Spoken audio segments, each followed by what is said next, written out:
Good morning students. आज हम economics class के अंदर माइक्रो इकोनॉमिक्स का फर्स्ट चैप्टर को रिकॉल कर रहे हैं।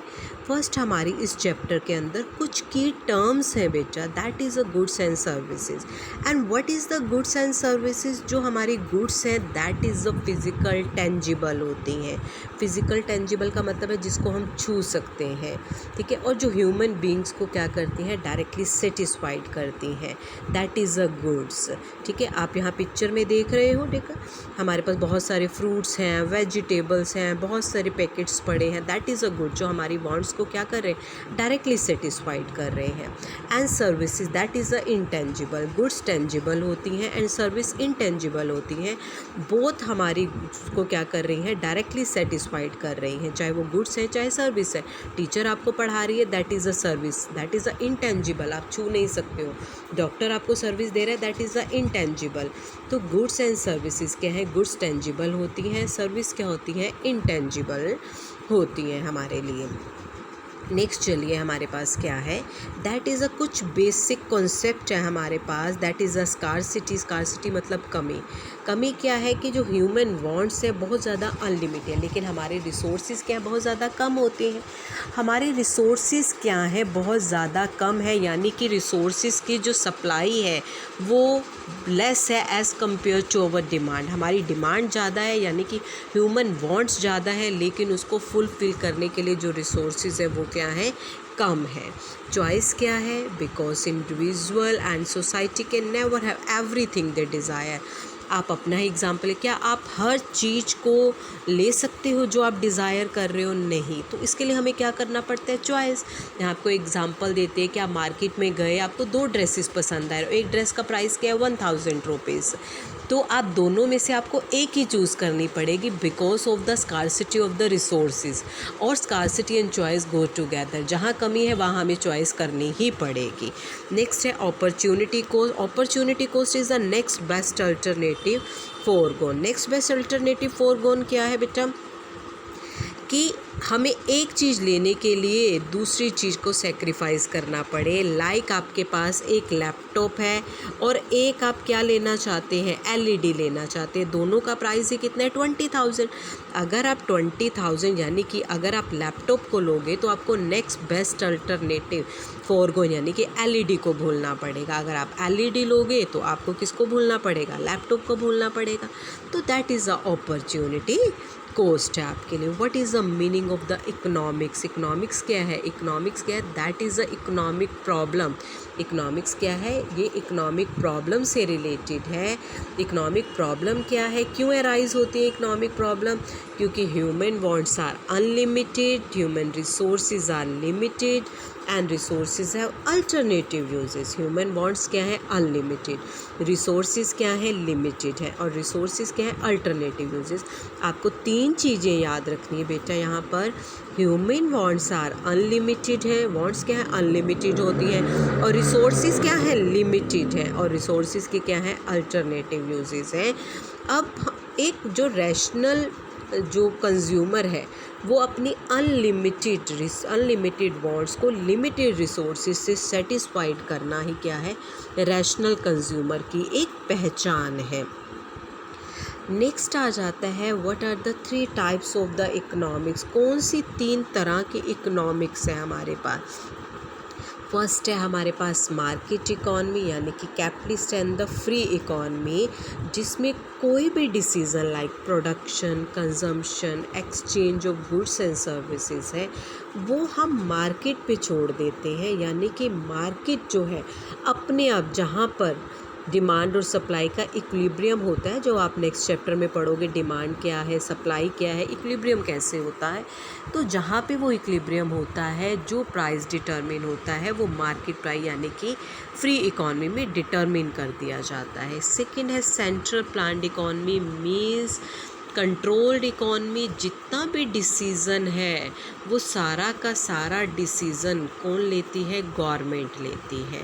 नेक्स्ट है हमारे पास mixed economy, an economy in which some important decision are taken by government. जो डिसीजन क्या है गवर्नमेंट, मिक्स यानी कि that is a mixture of the both mixed economy and the central planned economy का mixture है, जिसमें important decision government लेती है, लेकिन जो प्राइस डिटर्मिन होता है वो मार्केट फोर्स से ही डिटर्मिन जो है वो किया जाता है।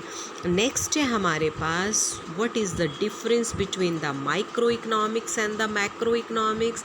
माइक्रो इकोनॉमिक्स क्या होता है, this is only a difference between the I and the ए।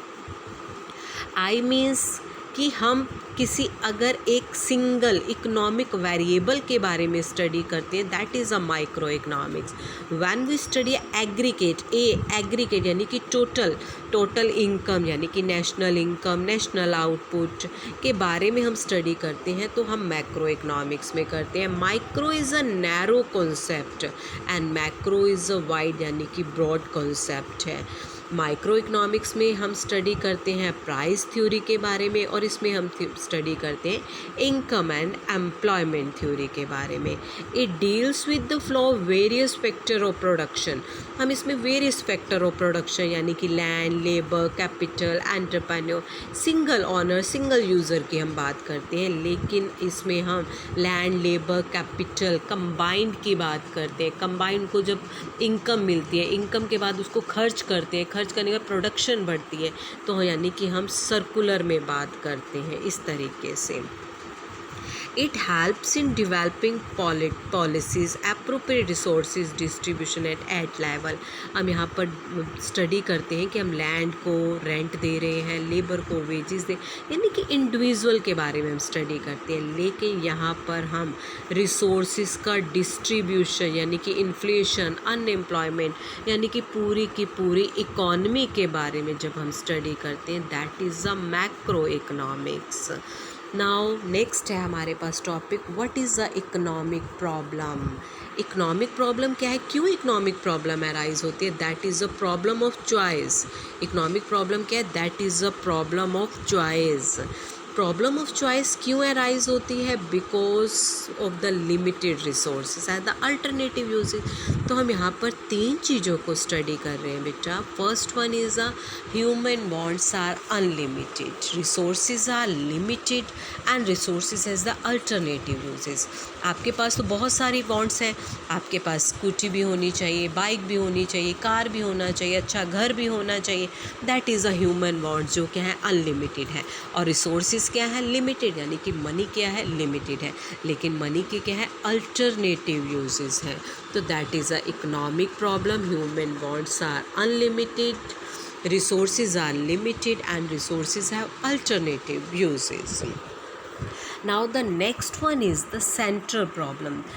हमेशा बच्चे कंफ्यूज क्या होते हैं जब इकोनॉमिक प्रॉब्लम आती है या फिर सेंट्रल प्रॉब्लम आती है, तो बच्चे इसमें कंफ्यूज हो जाते हैं। दैट इज़ अ इकोनॉमिक जो सबकी प्रॉब्लम है। अब सेंट्रल प्रॉब्लम क्या है बेटा, 3 तरह की सेंट्रल प्रॉब्लम होती है, what to produce, how to produce and for whom to produce. What to produce, मैं किस चीज़ की प्रोडक्शन करूं, यानी कि मेरे पास जो रिसोर्सेज हैं मैं उसको किस किस की प्रोडक्शन में लगाऊं, यानी कि मैं क्या बनाऊं, मैं कंज्यूमर गुड्स बनाऊं, व्हीट राइस की प्रोडक्शन करूं, मैं वॉर गुड्स की प्रोडक्शन करूं, मैं सिविल गुड्स बनाऊं, और मैं किस क्वांटिटी में बनाऊं। अगर मैं वॉर गुड्स बनाती हूँ तो लोगों को खाने के लिए कहाँ से मिलेगा, अगर मैं खाने के लिए चीज़ें बनाती हूँ तो जैसे चाइना मान लो अटैक ना कर दे इंडिया पे, तो वो कहाँ से पूरा होगा। तो मैं किस चीज़ की प्रोडक्शन करूँ और कितनी क्वांटिटी में करूँ, that is our central problems. How to produce means related to choice of technique, यानी कि मैं लेबर इंटेंसिव टेक्निक लगाऊं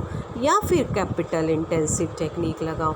अगर तो मैं लेबर इंटेंसिव टेक्निक लगाती हूँ मीन्स ज़्यादा लेबर को काम मिल रहा है, तो कैपिटल इंटेंसिव यानी कि हम मशीनों का यूज़ नहीं कर रहे मीन्स हम क्या है ग्रोथ की तरफ नहीं जा रहे, मेरी इकॉनमी की डेवलपमेंट नहीं हो रही है।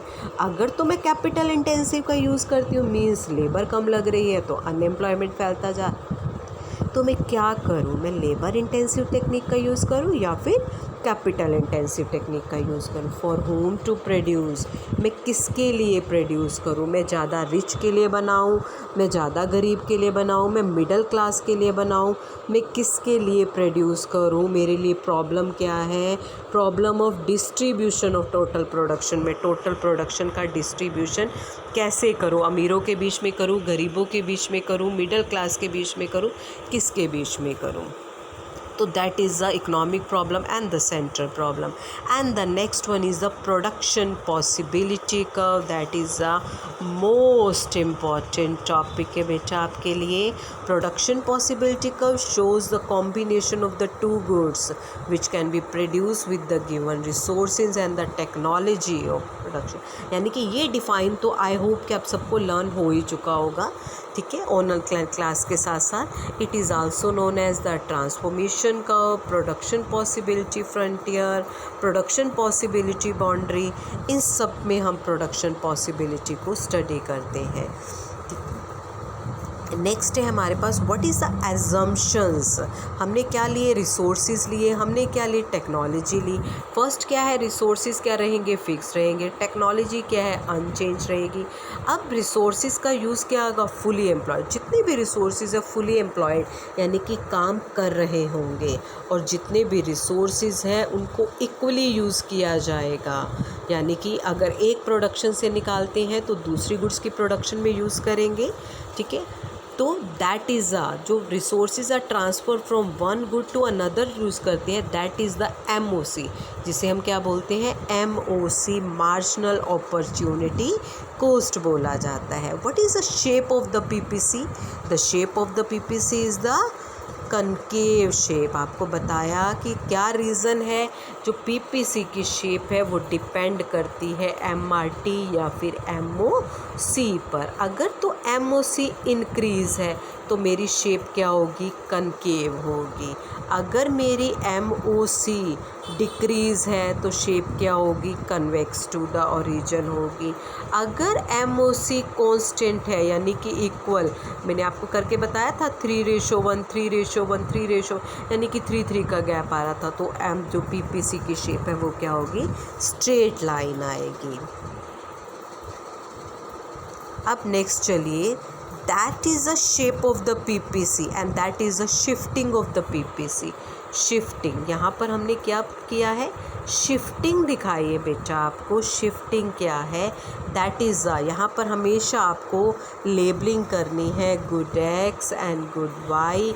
यहाँ पर है मेरे पास good Y and that is over good X, that is over PPC। Shape is a concave to the origin.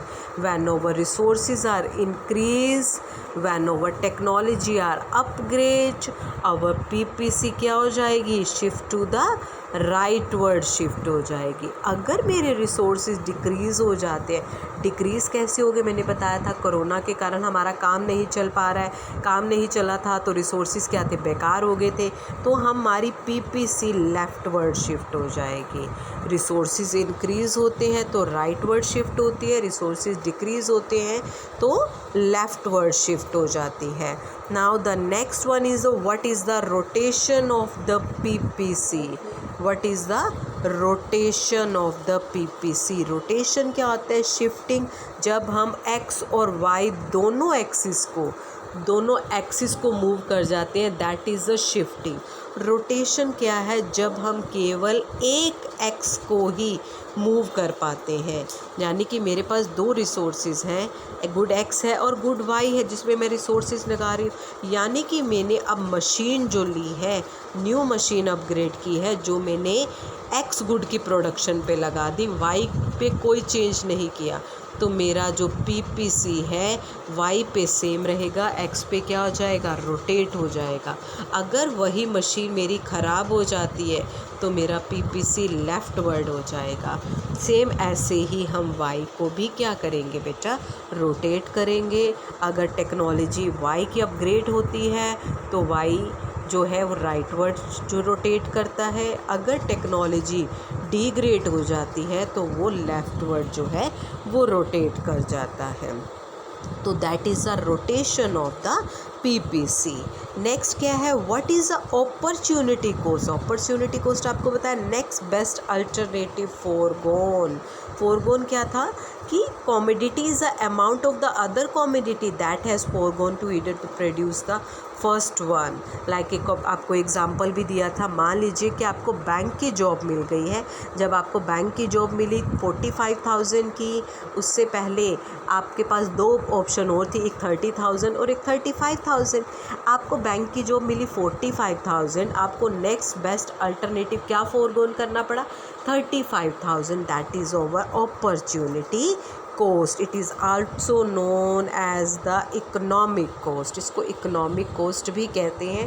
Very short question में बेटा आपसे पूछा जा सकता है। नेक्स्ट है, what is the marginal opportunity cost. Marginal opportunity cost is the rate, एक वैसा rate at which the quantity of output of one commodity is sacrifice. अगर मुझे एक गुड को प्रोड्यूस करने के लिए वन मोर गुड, मार्जिनल मतलब एडिशन, ऐड करना है। अगर मुझे एक गुड को ऐड करने के लिए दूसरी गुड का सेक्रीफाइस करना पड़ा, मुझे अच्छे मार्क्स लेने के लिए अपनी नींद का सेक्रीफाइस करना पड़ा। ऐड क्या किए, मार्क्स, सेक्रीफाइस किसका करना पड़ा, नींद का। तो नेक्स्ट जो है मुझे दिन क्या मेरा स्लीपी रह गया। तो लेकिन मैं पूरी रात मैंने कुछ गेन भी तो किया, ऐड भी तो किया। तो over opportunity cost is a good night sleep. तो अपॉर्चुनिटी कॉस्ट क्या थी, अगर मुझे एक चीज़ लेने के लिए दूसरी चीज़ का सेक्रीफाइस करना पड़ा, that is a marginal opportunity cost. और अपॉर्चुनिटी कॉस्ट क्या थी मेरे पास, कि मुझे उस रात की नींद का सेक्रीफाइस करना पड़ा, that is a opportunity cost थी। Now the next one and the last one is the positive and the normative economics। Positive, P से याद रखना बेटा प्रॉब्लम, पी से याद रखना प्रॉब्लम। जब हम प्रॉब्लम के बारे में डिस्कस करते हैं, व्हाट इज़, व्हाट वाज, क्या है, क्या थी, पॉवर्टी क्या है, क्या थी, अनएम्प्लॉयमेंट क्या है, बढ़ रही, इन्फ्लेशन क्या है, जब हम प्रॉब्लम के बारे में डिस्कस करते हैं तो that is a positive economics. Positive economics it fact the study, जो हमें फैक्ट बताती है कि हमारी इकॉनमी के अंदर पॉवर्टी कितनी है, अनएम्प्लॉयमेंट कितनी है, जो फैक्ट के बारे में बताती है, लेकिन हमें कोई रिज़ल्ट नहीं देती है वो। ठीक है। नॉर्मेटिव का एक मतलब है मस्ट बी, ये होना चाहिए, मस्ट बी टेकन, हमें करना चाहिए। व्हाट शुड बी डन, हमें क्या कर सकते हैं, जो हमें रिकमेंडेशन देता है, जो हमें सजेशन देता है, that is a normative economics. हमारी इकॉनमी के अंदर अनएम्प्लॉयमेंट है, that is a positive. Government should take step to remove unemployment, unemployment को रिमूव करने के लिए स्टेप उठाने चाहिए, that is a normative economics. तो that is the overall view of the chapter number 1 introduction. I hope you all have clear this chapter. ठीक है, thank you so much.